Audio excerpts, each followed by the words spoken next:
नमस्कार दोस्तों, स्वागत है आपका हमारे YouTube चैनल हिस्ट्री मटेरियल में। दोस्तों, आप अपने घर के मंदिर में या बाहर के मंदिर में पूजा तो करते ही होंगे और पूजा करते समय दीपक भी जलाते होंगे। क्या आपको पता है कि दीपक जलाने का नियम क्या है? आपको पता होगा कि दीपक जिस भगवान का नाम लेकर जला रहे हैं वह दीपक गलत संकेत तो नहीं दे रहा है। न आपकी दीपक की बाती पूरी जल जाती है या दीपक में घी और जली हुई बाती बच जाती है। कहीं आपकी दीपक के बाती में फूल तो नहीं बन जाता है और दीपक के बाती पर फूल बन जाना क्या संकेत देता है? और भक्तों, क्या आप जानते हैं कि दीपक की बाती का पूरा जल जाना और बच जाना क्या संकेत देता है? कहीं आपके जीवन की सभी परेशानियों की वजह आपकी जलाई हुई दीपक से तो नहीं जुड़ी हुई है? कहीं आप पहले से जले हुए दीपक में तो बात ही नहीं जलाते हैं?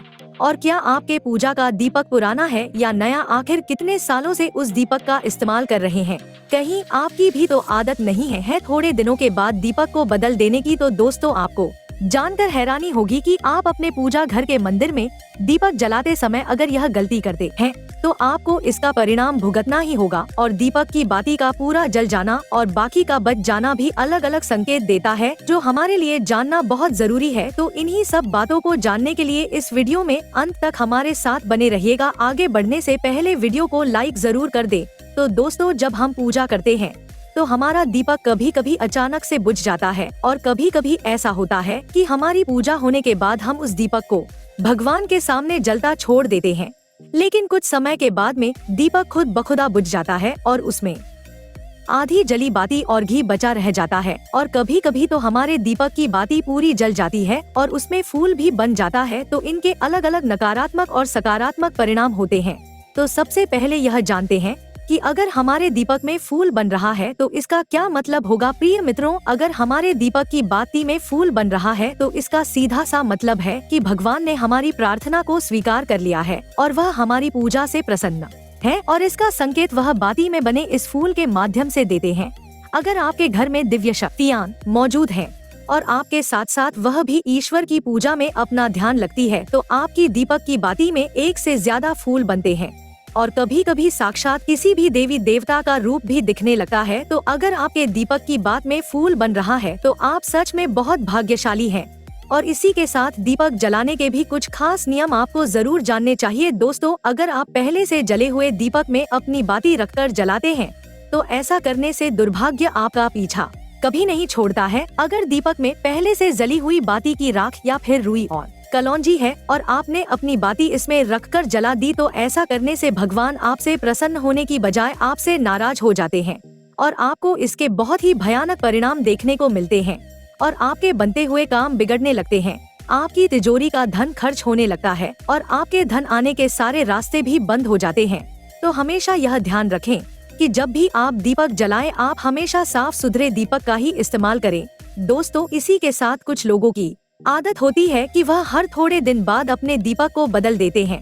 तो इस पर गुरु जी का कहना है कि आप जिस दीपक से पूजा करते हैं आप उस दीपक को कभी मत बदलिए। आप उस दीपक को सिद्ध हो जाने दीजिए। जब कोई दीपक रोजाना भगवान के सामने जलता है तो वह दीपक धीरे के साथ सिद्ध हो जाता है। भगवान की सकारात्मक ऊर्जा उस दीपक में आ जाती है और जब भी आप वह दीपक जलाते हैं तो आपका तन और मन दोनों पवित्र हो जाते हैं। तो आप हर रोज उस दीपक को साफ कीजिए, फिर उसमें बाती रखकर जलाएं। आप जितनी बार भी दीपक जलाएं उतनी बार उस दीपक को साफ करके बार बार उसी दीप में बाती जलाएं। लेकिन अगर आप गलती से भी उस दीपक को बदलते हैं तो आपकी तरक्की में रुकावट आ सकती है। इसलिए आप अपने दीपक को कभी भी मत बदलना। 10 साल 20 साल तक आप इस दीपक में लगातार बाती जलाएं। इससे आपका दीपक सिद्ध हो जाएगा और आप इसका चमत्कार अपने घर में भी देख सकते हैं। अगर आपके घर में कोई भी रोगी हो, बीमार हो या किसी का बुखार नहीं जा रहा हो तो आप इस दीपक को थोड़ी देर के लिए किसी पानी के बर्तन में डालिए और अब उस रोगी को यह पानी पिला दीजिए। 10 से 15 मिनट के भीतर उसका बुखार उतर जाएगा। वहीं अगर आपके घर में किसी को नजर लगी हो या फिर आपके व्यापार में किसी की नजर लगी हो, आपका अच्छे से नहीं चल रहा हो तो भी आप इस दीपक को तांबे के बर्तन के भीतर पानी में भरकर उसमें डाल दीजिए और रात भर के लिए छोड़ दीजिए। अगले दिन सुबह पानी का छिड़काव अपने घर में और अपनी दुकान पर करिए। ऐसा करने से आपको साफ साफ परिणाम दिखाई देंगे, क्योंकि जब हम लगातार एक ही वस्तु का प्रयोग अपनी पूजा में करते हैं तो वह वस्तु शुद्ध हो जाती है। भगवान की जो ऊर्जा होती है वह उस वस्तु में समा जाती है। तो कभी भी अपने मंदिर के दीपक को बदलने की गलती ना करें। दोस्तों, अगर आपके मंदिर का दीपक टूट जाता है या फिर खराब हो जाता है या खंडित हो जाता है, आप तभी उस दीपक को बदल सकते हैं। लेकिन फिर भी आप उस दीपक को ना फेंक बल्कि इसे अपने घर में संभाल कर रखें, क्योंकि यह भगवान की सकारात्मक ऊर्जा का भंडार होता है। वहीं अब आपको यह भी बता देते हैं कि अगर आपके दीपक की बाती पूरी नहीं जलती है, आपके दीपक में घी बच जाता है, तो इसका क्या परिणाम होता है। तो सबसे पहले यह देखिए कि अगर आप किसी भी पेड़ पौधे की पूजा कर रहे हैं और उस पूजा में जलाया हुआ दीपक पूरा नहीं जलता या फिर उसमें घी बच जाता है, तो इससे आपके घर में बीमारियां घर बना लेती हैं और यह बीमारी कभी भी आपका पीछा नहीं छोड़ेगी। तो जब भी आप किसी भी पेड़ पौधे की या मंदिर के बाहर किसी भी जगह की पूजा करें, तो यह ध्यान रखें कि उसकी बाती पूरी जले और उस बर्तन में घी ना बचे, क्योंकि यह आपकी अच्छी सेहत के लिए बहुत ही ज्यादा अच्छा प्रभाव देगा। वहीं अगर आपके घर के मंदिर में दीपक की बाती पूरी नहीं जलती है, पूजा करते समय दीपक बार बार बुझ जाता है, तो जरूर आपके घर में नकारात्मक ऊर्जा का वास है और यह आपकी पूजा में विघ्न डालने का काम करती है। दोस्तों, हमारे घर में अगर कोई बुरी शक्ति होती है या फिर कोई ऐसी ऊर्जा होती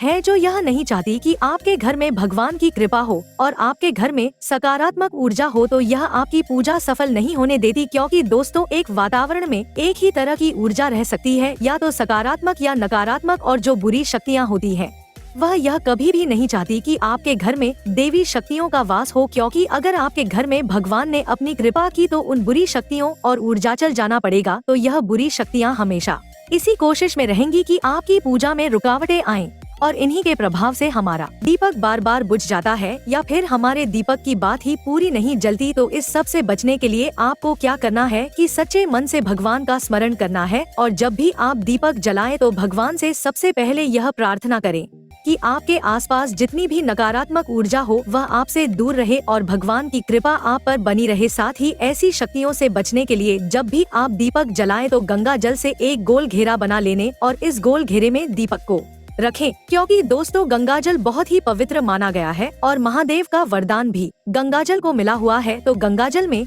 सबसे पहले तो कोई भी बुरी शक्ति प्रवेश नहीं कर सकती, इसलिए कभी भी गंगा जल खराब नहीं होता और गंगा जल हर तरह की ऊर्जा को सकारात्मक ऊर्जा में बदल देता है। और अगर आप गंगा जल से बने हुए गोल घेरे में दीपक को रखेंगे तो यह आपकी पूजा में किसी भी शक्ति को बाधा नहीं बनने देगा और कोई भी नकारात्मक शक्ति आपकी दीपक को बुझा नहीं पाएगी और आप निर्वाह अपनी पूजा संपन्न कर पाएंगे और दैवीय शक्तियाँ भी आपके जीवन में अपनी कृपा और आशीर्वाद बनाए रखेगी। दोस्तों, आज की जानकारी यहीं पर समाप्त करते हैं।